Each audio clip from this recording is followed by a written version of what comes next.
नमस्कार प्रणाम। तो काल बा भाई लोग हम आ गइल बानी गड़पार वीडियो लेके। तो वीडियो के देखे से पहले जो भी चैनल पर आइल बा तो चैनल के लाइक सब्सक्राइब और बेल आइकन जरूर दबा दी और वीडियो को शेयर जरूर करी। तो वीडियो में बहुत ही आज रिलाई होखे वाला बा।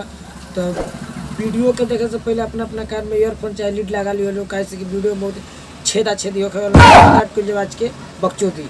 कुआं के गांव में इनार कहल जाला और जवन लड़की 10 गो लड़का से बतियावे हमार भाई ओके छिनार कहल जाला। वाह भौजी वाह, का शायरी मरलू हो।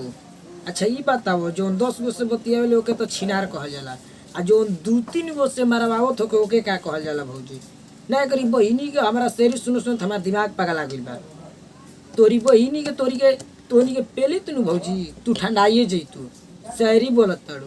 ना करी बहिनी के हमर कैमरा मैन के कह तो के पेल के परान लेली भौजी जाला।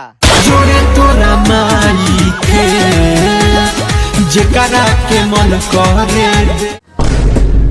का आँख मारती है रे मोरते भौजी एकदम लागत है कि गाना पहले देखो भौजी क्या गाती है, जेकरा के मन करे ओकरा के दे रे के पेल रे भौजी गरम हो गइल बेकरी बोहिन चुका हमार दिमाग पगला गइल बा।